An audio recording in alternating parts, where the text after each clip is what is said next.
നമുക്ക് 4ാം ക്ലാസ്സിലെ പരിസര പഠനം ഇംഗ്ലീഷ് മീഡിയം, മലയാളം മീഡിയം, പിന്നെ മലയാളം ചോദ്യപേപ്പർ നോക്കിയാലോ. പ്രവർത്തനം 1. പക്ഷി നിരീക്ഷണത്തിന്റെ ഭാഗമായി ദിയ കണ്ടെത്തിയ ചില പക്ഷികളുടെ ചിത്രങ്ങളാണ് താഴെ കൊടുത്തിരിക്കുന്നത്. ഇവ ഏതെല്ലാം? ഒന്നാമത്തത് തത്ത, രണ്ടാമത്തത് വേഴാമ്പൽ, മൂന്നാമത്തത് ടർക്കി, നാലാമത്തത് മൂങ്ങ. Activity 1. The pictures of birds given below are taken by Diya as a part of birds watching. Identify the birds. Parrot, great hornbill, turkey, owl. B question. പക്ഷികളെ കൊണ്ട് നമുക്ക് ധാരാളം പ്രയോജനങ്ങൾ ഉണ്ടെന്ന് നിങ്ങൾക്കറിയാമല്ലോ. അവ എഴുതി നോക്കൂ. മുട്ട തരുന്നു, ഇറച്ചി തരുന്നു. അടുത്ത ചോദ്യം, പറക്കാൻ കഴിയാത്ത ഒരു പക്ഷി. താറാവ്. As you know, we have a lot of benefits from birds. What are they? Gives eggs, gives meat. A bird which cannot fly. Duck. പ്രവർത്തനം 2. ഭീം സിംഗ് രാജസ്ഥാനിൽ നിന്നും അറബിക്കടലിനോട് ചേർന്ന് കിടക്കുന്ന സംസ്ഥാനങ്ങളിലൂടെ തമിഴ്നാട്ടിലേക്ക് യാത്ര നടത്തി. ഓരോ സംസ്ഥാനത്ത് എത്തുമ്പോഴും അദ്ദേഹം സംസ്ഥാനം, തലസ്ഥാനം, ഭാഷ എന്നിവ എഴുതി തയ്യാറാക്കുകയാണ്. പട്ടിക പൂർത്തിയാക്കാൻ ഭീം സിംഗിനെ സഹായിക്കൂ. ആദ്യത്തെ സംസ്ഥാനം ഗുജറാത്ത്, അതിന്റെ തലസ്ഥാനം ഗാന്ധിനഗർ, ഭാഷ ഗുജറാത്തി. അടുത്തത് മഹാരാഷ്ട്ര, തലസ്ഥാനം മുംബൈ, ഭാഷ മറാത്തി. അടുത്തത് ഗോവ, തലസ്ഥാനം പനാജി, ഭാഷ കൊങ്ങിണി. അടുത്തത് കർണാടക, തലസ്ഥാനം ബാംഗ്ലൂർ, ഭാഷ Kannada. Activity 2. Bhim Singh started traveling from Rajasthan to Tamil Nadu through the state closer to the Arabian Sea. On entering each state, he is listing out the names of each state, capital and language. Help him to complete the table. First state, Gujarat, capital Gandhinagar, language Gujarati. Next, Maharashtra, capital Mumbai, language Marathi. Next, Goa, capital Panaji, language Konkani. Next, Karnataka, capital Bangalore, language Kannada. തമിഴ്നാടിനെ കുറിച്ചറിഞ്ഞ കാര്യങ്ങൾ ഭീം സിംഗ് തന്റെ ഡയറിയിൽ എഴുതി വെച്ചു. എന്തെല്ലാം കാര്യങ്ങൾ എഴുതിയിട്ടുണ്ടാകും? ഇന്ത്യയുടെ തെക്കേ അറ്റത്തെ സംസ്ഥാനമാണ് തമിഴ്നാട്. പ്രധാന ഭാഷയാണ് തമിഴ്. ഇത് കേരളത്തിന്റെ അയൽ സംസ്ഥാനം കൂടിയാണ്. ഭരതനാട്യത്തിന്റെ നാടാണ്. അതിന്റെ തലസ്ഥാനം ചെന്നൈയാണ്. അടുത്ത ചോദ്യം, അവിടെ നിന്ന് ഭീം സിംഗ് ഇന്ത്യയിലെ ഏറ്റവും വലിയ സംസ്ഥാനത്തേക്കാണ് പോയത്. ആ സംസ്ഥാനം ഏതാണ്? രാജസ്ഥാൻ. ഇന്ത്യയിലെ ഏറ്റവും വലിയ സംസ്ഥാനം Rajasthan. Next question. Bhim Singh has written all the information he got about Tamil Nadu in his diary. What are the things he had written? Tamil Nadu is the southernmost state of India. Tamil is the main language. It is also the neighboring state of Kerala. It is the land of Bharatanatyam. Its capital is Chennai. The popular silk Kanjipuram belongs to Tamil Nadu. From Tamil Nadu, Bhim Singh had gone to India's largest state. Name the state. Rajasthan. പ്രവർത്തനം 3. വായുവിന്റെ പ്രത്യേകത വ്യക്തമാക്കുന്നതിന് class മുറിയിൽ ചെയ്ത പരീക്ഷണം നോക്കൂ. ഇതിൽ A എന്ന balloon മൊട്ടുസൂചി ഉപയോഗിച്ച് കുത്തിപ്പൊട്ടിക്കുന്നു. നിങ്ങളുടെ നിരീക്ഷണം എന്ത്? എ ബലൂൺ കുത്തിപ്പൊട്ടിച്ചാൽ ബി ബലൂൺ താഴേക്ക് പോകും. അപ്പോൾ ബലൂൺ ബി താഴേക്ക് പോകുന്നു. Activity 3. Look at the experiment conducted by Anu in her classroom for explaining the features of air. Burst the balloon A with a pin. What do you observe? The balloon B goes down. വായുവിന്റെ ഏത് പ്രത്യേകതയാണ് ഇതിലൂടെ അനു വ്യക്തമാക്കുന്നത്? വായുവിന് ഭാരമുണ്ട്. അടുത്ത ചോദ്യം, വായുവിന്റെ മറ്റു പ്രത്യേകതകൾ കൂടി എഴുതി നോക്കൂ. വായുവിന് കൃത്യമായ ആകൃതിയില്ല, അതിന് നിറങ്ങളില്ല, അതിന് മണമില്ല. Which features of air is demonstrated by Anu through this? The air has weight. Write down the other features of air. Air do not have a definite shape. It do not have any color. It do not have any smell. Activity 4. ഉച്ചഭക്ഷണം പാകം ചെയ്യുന്നതിനിടെ വസ്ത്രത്തിന് തീപിടിച്ച് പൊള്ളലേറ്റ പാചകക്കാരിയെ കുട്ടികൾ രക്ഷിച്ചു. നാദിയയുടെ വിദ്യാലയത്തിലാണ് ഈ അപകടം നടന്നത്. ഇതിനെ തുടർന്ന് സ്കൂൾ ഹെൽത്ത് ക്ലബിന്റെ ആഭിമുഖ്യത്തിൽ ഒരു ബോധവൽക്കരണ ക്ലാസ് സംഘടിപ്പിക്കാൻ തീരുമാനിച്ചു. അപകടങ്ങൾ നടന്നാൽ നൽകേണ്ട പ്രഥമ ശുശ്രൂഷകളെ കുറിച്ച് ചാർട്ടുകൾ തയ്യാറാക്കുകയാണ് നാദിയ. അവളെ സഹായിക്കാമോ? ആദ്യത്തേത് മുറിവ് പറ്റിയാൽ, രണ്ടാമത്തേത് തീ പൊള്ളലേറ്റാൽ. മുറിവ് പറ്റിയാൽ രക്തം വാർന്നു പോവാതിരിക്കാൻ മുറിവേറ്റ ഭാഗം വൃത്തിയുള്ള തുണി ഉപയോഗിച്ച് അമർത്തി പിടിക്കുക. മുറിവിൽ കട്ട പിടിച്ച രക്തം നീക്കം ചെയ്യരുത്. തീ പൊള്ളലേറ്റാൽ പൊള്ളലേറ്റ ഭാഗത്ത് തണുത്ത വെള്ളം ഉപയോഗിച്ച് തുടർച്ചയായി കഴുകുക. തീവ്രമായ പൊള്ളലേറ്റ ഭാഗത്ത് ഐസ് വെക്കരുത്. Activity 4. Children saved non-meal worker from burning while preparing non-meal in the kitchen. The incident happened in Nadia's school. School Health Club decided to conduct an awareness class about such incidents. Nadia is preparing chart on the first aid to be given when accident occur. Can you help her? Wounds, burns. Wounds. Cover the wound with a clean cloth to prevent bleeding. Do not remove blood cloth from the wound. Next, burns. Continuously pour cold water on the burned area. Do not apply ice to a severely burnt area. അപകടം നടന്നാൽ പരിചരണം നടത്തുന്നതിന് വേണ്ടി ക്ലാസ്സിൽ ഒരു പ്രഥമ ശുശ്രൂഷ പെട്ടി തയ്യാറാക്കി വയ്ക്കാൻ നാദിയയും കൂട്ടുകാരും തീരുമാനിച്ചു. ആ പെട്ടിയിലേക്കായി അവർ എന്തെല്ലാം സാധനങ്ങൾ ശേഖരിച്ചിരിക്കും?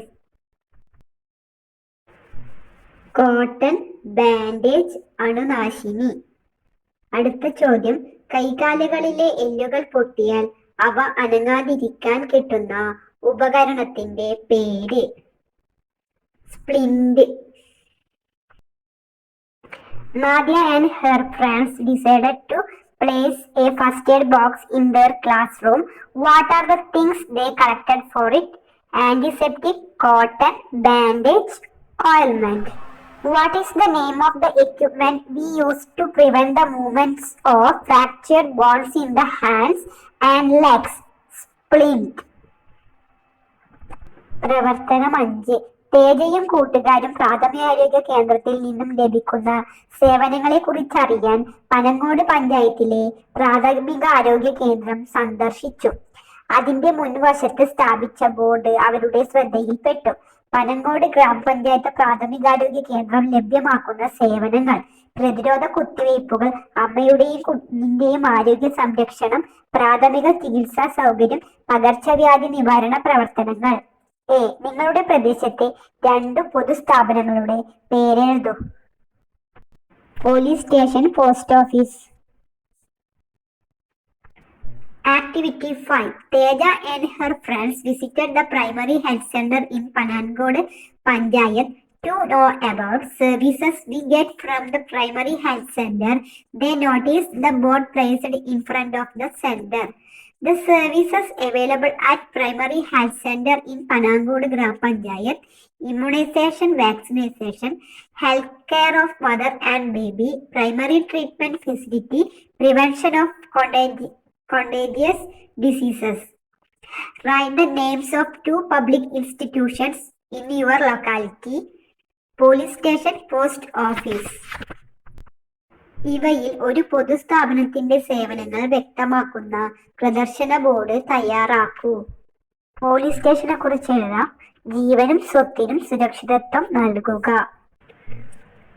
Prepare a display board showing the services provided by any one of the public institution you have written. Provide security to life and property. പ്രവർത്തനം 6. അലനും മുത്തശ്ശിയും വിദേശത്തുള്ള അച്ഛനുമായി ഫോണിൽ കണ്ട് സംസാരിക്കുകയായിരുന്നു. മുത്തശ്ശിക്ക് അത്ഭുതം. തന്റെ കുട്ടിക്കാലത്തെ അനുഭവങ്ങൾ അവർ അലനുമായി പങ്കുവെച്ചു. മുത്തശ്ശിയുടെയും തന്റെയും അനുഭവങ്ങൾ ചേർത്ത് അലൻ ക്ലാസ്സിലേക്ക് ഒരു ഫ്ലോ ചാർട്ട് തയ്യാറാക്കുകയാണ്. പൂർത്തിയാക്കാൻ സഹായിക്കൂ. ആശയ കൈമാറ്റത്തിന്റെ വളർച്ച. ആദ്യത്തത് സമൂഹത്തിലേക്ക് വരും, പിന്നെ പെരുമ്പറ, പത്രം, ടെലിവിഷൻ, റേഡിയോ. അടുത്തത് വ്യക്തിയിലേക്ക്, അഞ്ചലോട്ടക്കാരൻ, കത്ത്, ഇമെയിൽ, ഫാക്സ്. ലോകത്തിലെ എല്ലാ ഭാഗങ്ങളിലുമുള്ള കമ്പ്യൂട്ടറുകളെ പരസ്പരം ബന്ധിപ്പിച്ച് വിവരങ്ങൾ കൈമാറുന്ന സംവിധാനം ഇന്റർനെറ്റാണ് അതിന്റെ ഉത്തരം. Alan and his grandmother were video calling his father abroad. Wow, grandmother wondered. She shared her childhood experience with Alan. Alan is preparing a flowchart for her class based on their experience regarding means of communication. Developments in the field of communication. First, to public, Perumbara, newspaper, television, radio. To the individual, അഞ്ചലോട്ടക്കാരൻ, letter, email, fax. ഇത് 2018 പരിസര പഠനം മലയാളം മീഡിയത്തിലെ ചോദ്യപേപ്പറാണ്. പ്രവർത്തനം 1. കൃഷിത്തോട്ടത്തിലേക്ക്. ആവണിയുടെ ക്ലാസ്സിലെ കുട്ടികളും ടീച്ചറും മികച്ച കർഷകനുള്ള award ലഭിച്ച ചേട്ടന്റെ തോട്ടം സന്ദർശിച്ചു. തോട്ടത്തിലെ ചില സസ്യങ്ങളാണ് ചുവടെ: തെങ്ങ്, മാവ്, പന, മുള, അരയാൻ, പ്ലാവ്, പേര, കമുക്. സസ്യങ്ങളുടെ വേരുകളുടെ പ്രത്യേകതയുടെ അടിസ്ഥാനത്തിൽ തലക്കെട്ടെഴുതി പട്ടിക തയ്യാറാക്കുക.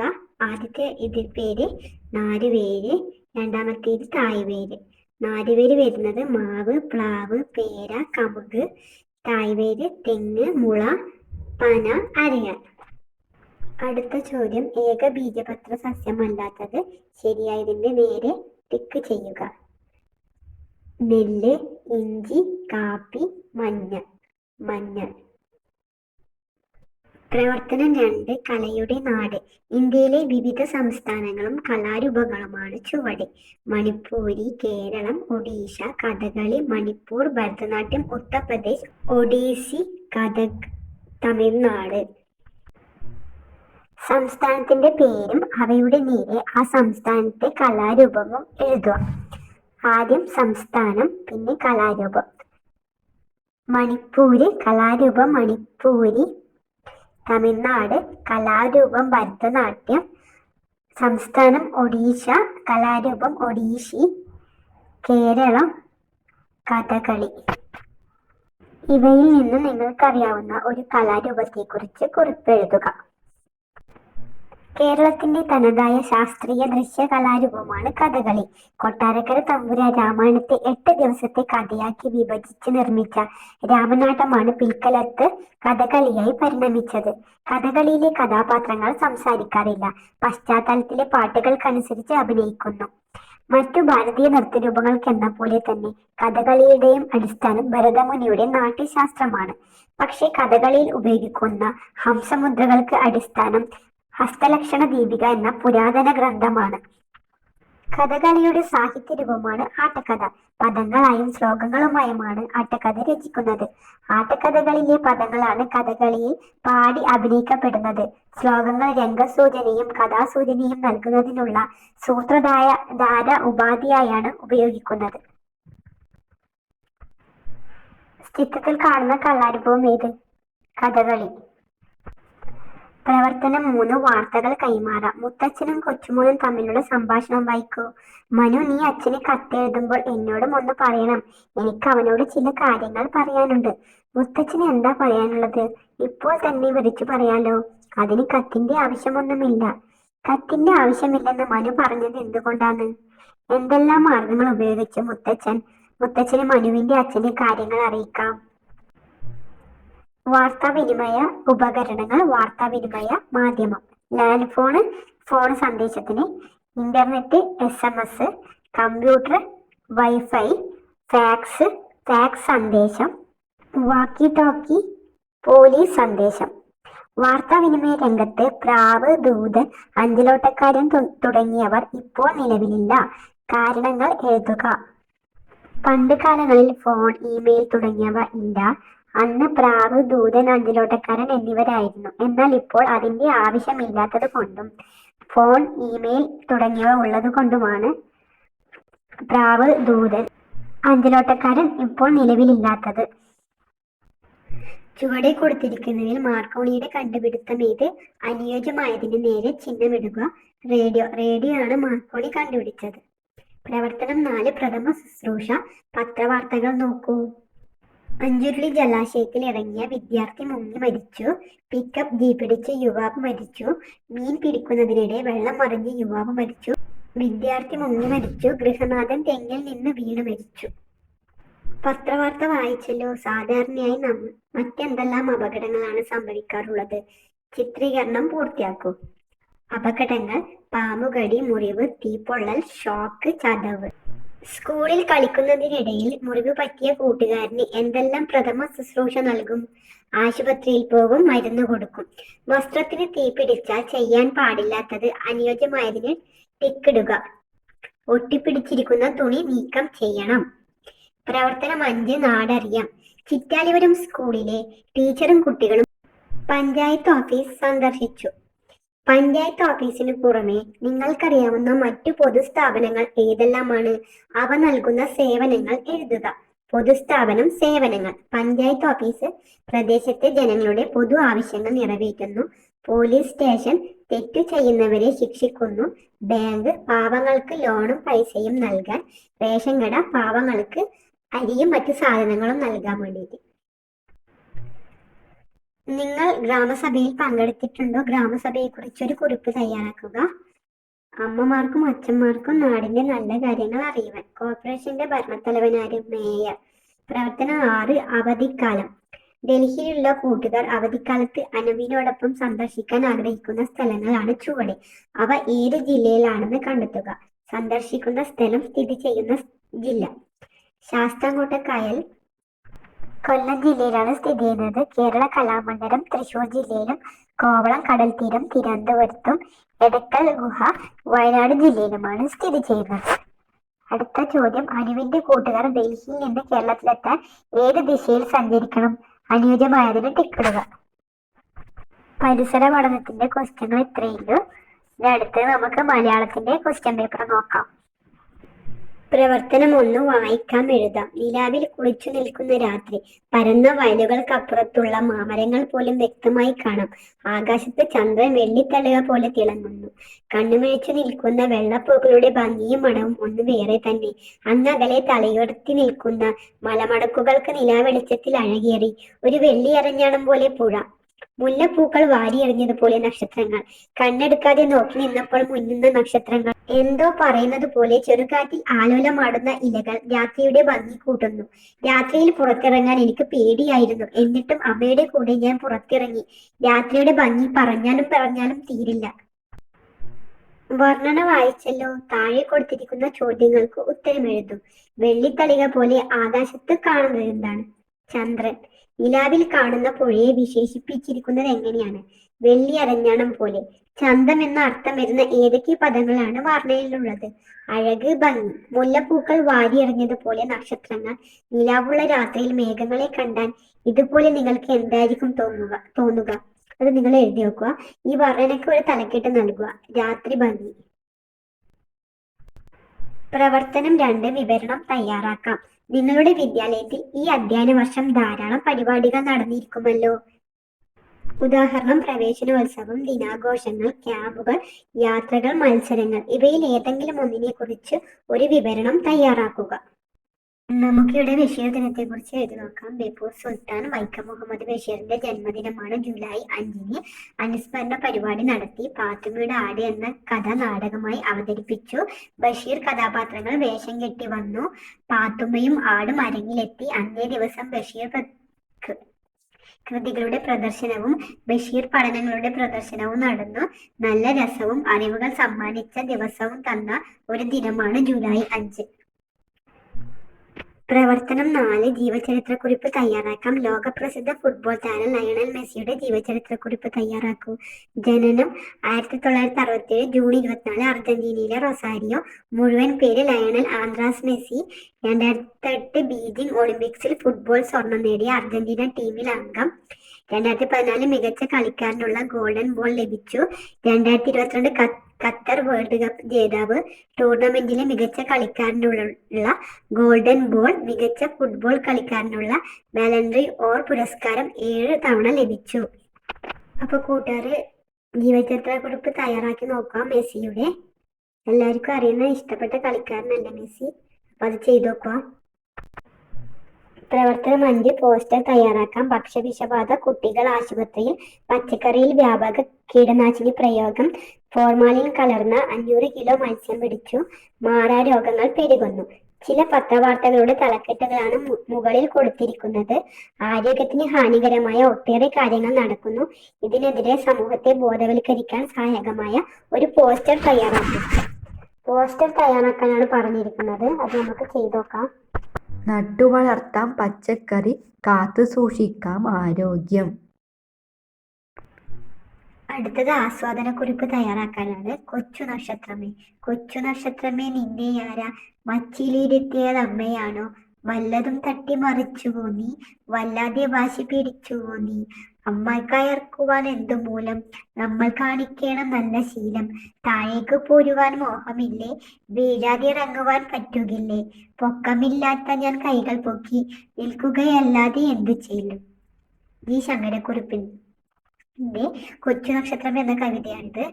കൊച്ചു നക്ഷത്രത്തോട് കുട്ടി എന്തൊക്കെയാണ് പറയുന്നത്? കവിതയിൽ ഇഷ്ടപ്പെട്ട വരികൾ ഏതൊക്കെയാണ്? ഇഷ്ടപ്പെടാൻ കാരണം എന്ത്? ചോദ്യങ്ങളുടെ ഉത്തരങ്ങൾ മനസ്സിൽ വന്നിട്ടുണ്ടാകുമല്ലോ. എങ്കിൽ ഈ കവിതയ്ക്ക് ഒരു ആസ്വാദനക്കുറിപ്പ് എഴുതാം. ജി ശങ്കരക്കുറുപ്പിന്റെ കൊച്ചു നക്ഷത്രമേ എന്ന മനോഹരമായ കവിതയാണിത്. ആകാശത്തെ നക്ഷത്രങ്ങളെ നോക്കി നിൽക്കുന്ന ഒരു കുട്ടിയുടെ ചിന്തകളാണ് ഈ കവിതയിൽ. ചോദ്യരൂപത്തിലുള്ള ഈ കവിത നല്ല ഈണത്തിൽ വായിക്കാം.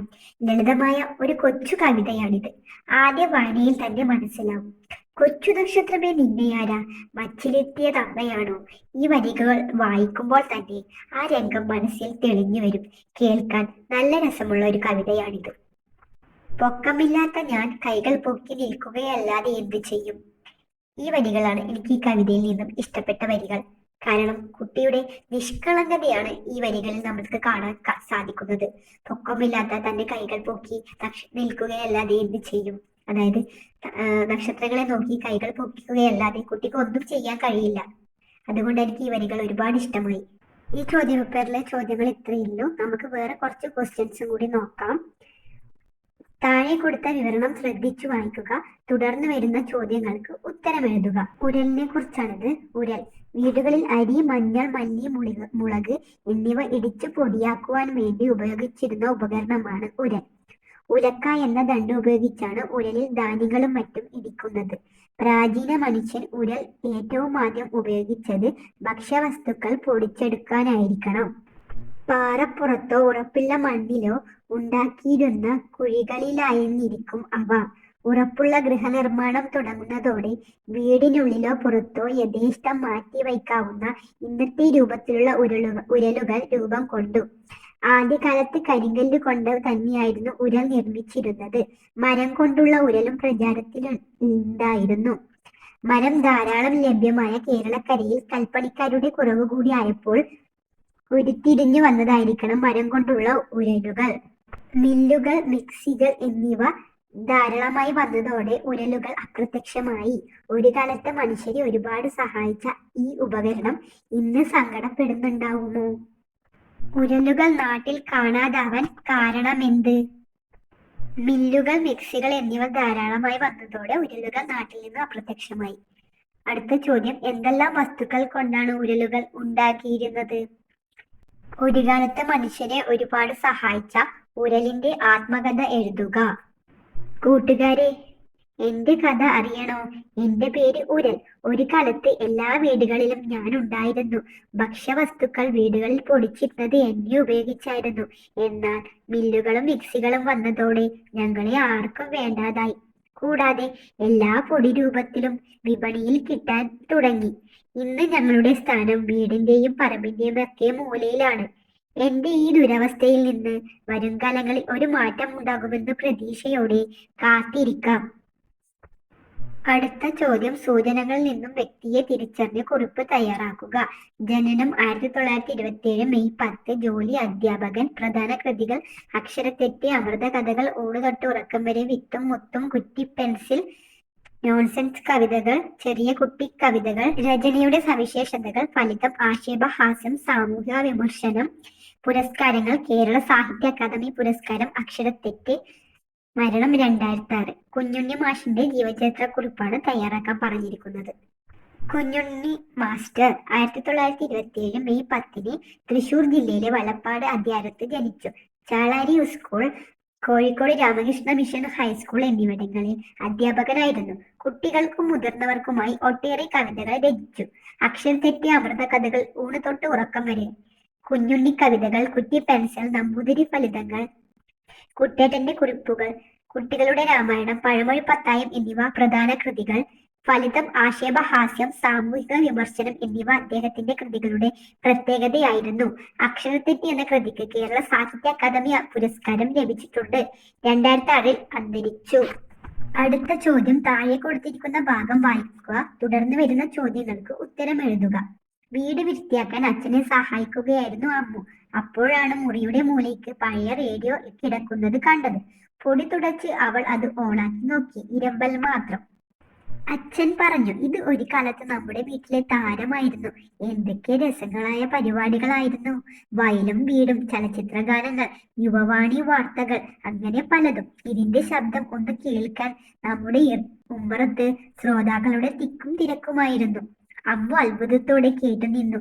മാർക്കോണിയാണ് റേഡിയോ കണ്ടുപിടിച്ചതെന്ന് ഞാൻ പഠിച്ചിട്ടുണ്ട്, അമ്മു പറഞ്ഞു.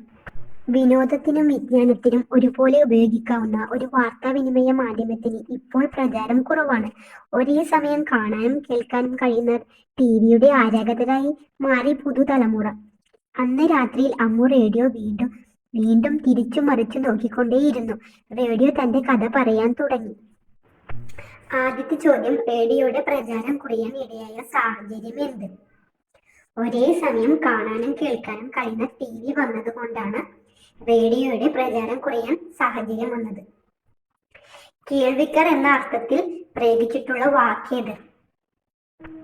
ശ്രോതാക്കൾ. ശ്രോതാക്കൾ എന്ന വാക്കാണ് കേൾവിക്കാർ എന്ന അർത്ഥത്തിൽ വരുന്ന വാക്ക്. അടുത്തത്. റേഡിയോയുടെ ആത്മകഥ എഴുതുക. എന്റെ പേര് റേഡിയോ. നിങ്ങൾ കുട്ടികൾക്ക് എന്നെ പരിചയം ഉണ്ടാവില്ല. നിങ്ങളുടെ മുത്തച്ഛനോടോ മുത്തച്ഛിയോടോ ചോദിക്കൂ. അവർക്ക് എന്നെ പറ്റി ഒരുപാട് പറയാനുണ്ടാവും. ഒരു കാലത്ത് വീടുകളിലെ താരമായിരുന്നു ഞാൻ. എന്റെ ശബ്ദമൊന്നും കേൾക്കാൻ വീടിന്റെ ഉമ്മറത്ത് ശ്രോതാക്കളുടെ തിക്കും തിരക്കുമായിരുന്നു. വിനോദത്തിനും വിജ്ഞാനത്തിനും ഒരേപോലെ ഉപയോഗിക്കാവുന്ന ഒരു വാർത്താവിനിമയ മാധ്യമമാണ് ഞാൻ. മാർക്കോണി എന്ന ശാസ്ത്രജ്ഞനാണ് എന്നെ കണ്ടുപിടിച്ചത്. ബുദ്ധിമുട്ടുകളൊന്നുമില്ലാതെ വർഷങ്ങൾ കടന്നുപോയി. തറവാട്ടിലെ കാരണവർ മരിച്ചു. പുതുതലമുറകളാണ് ഇപ്പോൾ ഭരണം. എല്ലാവരും ഉദ്യോഗസ്ഥർ. ഒരേ സമയം കാണാനും കേൾക്കാനും കഴിയുന്ന ടിവിയുടെ ആരാധകരായി മാറി പുതുതലമുറ. അതോടെ എന്റെ പ്രതാപകാലം വെറും പഴങ്കഥയായി മാറി. തറവാട്ടിലെ എന്റെ സ്ഥാനം നഷ്ടപ്പെട്ടു. ഉമ്മറത്ത് നിന്നും എന്നെ പുറത്താക്കി. പൊടി പിടിച്ച് വീട്ടിലെ ഏതോ മുറിയുടെ മൂലയിലായി ഇപ്പോഴത്തെ താമസം. എന്റെ ശബ്ദവും പോയി. ഒരു കാലത്ത് എന്തൊക്കെ രസകരമായ പരിപാടികളായിരുന്നു. എന്നിലൂടെ ആളുകൾ കേട്ടിരുന്നത്. എന്തെങ്കിലും എന്റെ പ്രതാപകാലം തിരിച്ചു വരുമെന്ന വിശ്വാസത്തിൽ കഴിയുകയാണ് ഞാൻ. ഈ കവിത വായിച്ചിട്ട് കവിതയ്ക്കൊരു ആസ്വാദനക്കുറിപ്പ് തയ്യാറാക്കുക. ആഹ്ലാദം. കർക്കിടക കണ്ണീർ വാർന്നു, ദിക്കുകളൊട്ടും തെളിവാർന്നു. തിരുവോണത്തെ വരവേൽക്കാൻ ഒരുങ്ങി നിൽപ്പു ഗ്രാമങ്ങൾ. കുന്നിൻ ചിരുവിൽ പൂനിരയിൽ, തെങ്ങിൽ കുരലിൽ പൂക്കുലകൾ. കൊയ്ത്തു കഴിഞ്ഞു പാടത്ത്, കൊറ്റികളെത്തി വരമ്പത്ത്. ഉണ്ടേ തുമ്പികൾ മുറ്റത്ത്, കണ്ടോ പെൺമുകിൽ മാനത്ത്. തിരുവോണത്തെ വരവേൽക്കാൻ ഒരുങ്ങി നിൽപ്പു തെരുവുകളും. ഓണക്കളികൾ പാട്ടുകളും നടുവൊടിഞ്ഞു പണ്ടെന്നോ. എങ്കിലും ഓണം അവൾക്ക് എക്കാലത്തും ഒരാഹ്ലാദം. കർക്കിടകത്തിലെ മഴയ്ക്കു ശേഷം പ്രകൃതി തെളിഞ്ഞു. ചിങ്ങമാസം വന്നെത്തി. ഓണത്തെ വരവേൽക്കാൻ പ്രകൃതിയും മനുഷ്യരും ഒരുങ്ങിക്കഴിഞ്ഞു. ഗ്രാമത്തിലെ കുന്നിൻ ചെരുവുകൾ പൂക്കളെ കൊണ്ട് നിറഞ്ഞു. തെങ്ങിൻ കുരലിൽ പൂക്കുലകൾ വിരിഞ്ഞു. കൊയ്ത്തു കഴിഞ്ഞ പാടവരമ്പത്ത് കൊറ്റികളെത്തി. മാനത്തെ വെൺമുകിൽ കണ്ടപ്പോൾ മുറ്റത്ത് ഓണത്തുമ്പികളും വന്നെത്തി. മാത്രമല്ല, തെരുവുകളും ഓണത്തിനെ വരവേൽക്കാൻ ഒരുങ്ങിക്കഴിഞ്ഞു. ഓണക്കളികളും പാട്ടുകളും ഇന്നില്ലെങ്കിലും ഓണക്കാലം നമ്മൾക്ക് എക്കാലവും ആഘോഷം തന്നെയാണ്. കള്ളവും ചതിയുമില്ലാതെ എല്ലാ മനുഷ്യരും തുല്യഭാവത്തോടെ ജീവിച്ചിരുന്ന നല്ല കാലത്തിന് ഇന്നും മങ്ങലേറ്റിയിരിക്കുന്നു. നഗര സംസ്കാരം നാട്ടുനന്മകളെ നാടുകടത്തി. ഓണത്തിന്റെ തനിമ നഷ്ടപ്പെട്ടതിനുള്ള കവിയുടെ ദുഃഖം ഈ വരികളിൽ കാണാം.